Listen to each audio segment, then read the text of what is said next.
Dominus Vobiscum. Today we are commemorating the anniversary of the dedication of the Basilica of St. John Lateran. We might ask what is the importance of this Basilica of St. John Lateran.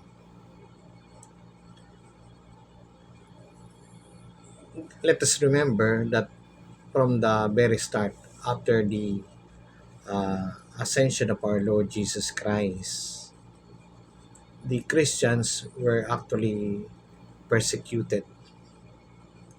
That's why they gathered only in catacombs to celebrate the Mass, their prayers, other assemblies.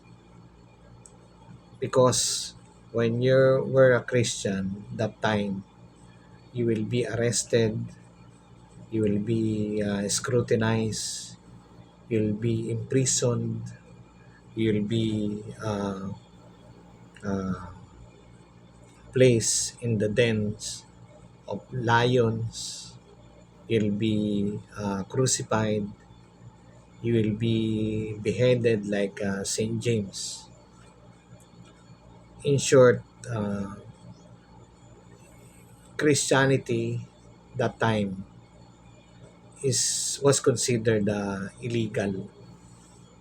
But when Constantine, the son of Emperoress Helena, uh, was converted, um, he decreed an Edict of Milan in 313 AD. And from there on, the Christianity from being illegal religion became now the religion of the state. And John Lateran Basilica was actually a donation from Constantine. That's why the Basilica of St. John Lateran became the seat of the Bishop of Rome, the Pope, who is the universal uh, pontiff in the entire Catholic Church. But of course, um, many are aware that the seat of the Pope is actually St. Peter's Basilica, but it's not. It's John Lateran. There are other four churches under the Pope directly himself: St. John Lateran, St. Peter's Basilica, St. Paul outside the walls, and Santa Maria Maggiore, dedicated to the Blessed Virgin Mary.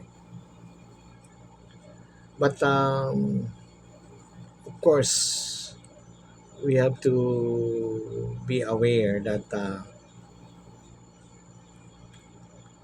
just as the prophecy in the Our Lady of Lazareth, Rome will be the seat of, will lose faith and will be the seat of the Antichrist.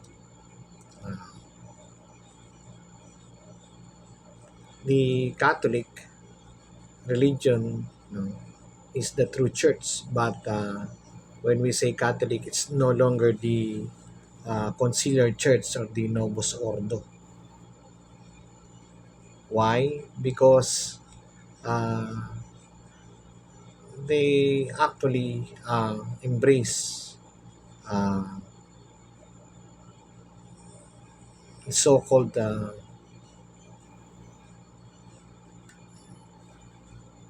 wrong ecumenism and false interreligious dialogue.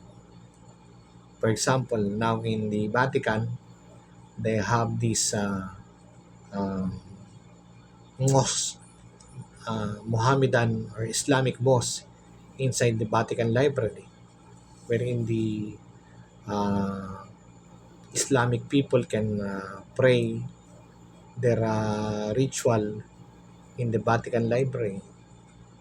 Another is they made a statement, the dicastery for Congregation of Faith made a statement that Mary can no longer be called the Mediatrix of all graces. Mary can never be called the Co-Redemptrix, even though these titles, Mediatrix of all graces and Co-Redemptrix, are actually centuries old practice in the Catholic Church, and it's no way confuse the being a mediator of our Lord Jesus Christ, the sole mediator, our Lord Jesus Christ. We know that Christ is still the way, the truth, and the life, and no one comes to the Father except through Him. There's no way by which the title of Coredemptix and Mediatrix of all graces confuse this role of our Lord Jesus Christ as the Savior and mediator of all to the Father.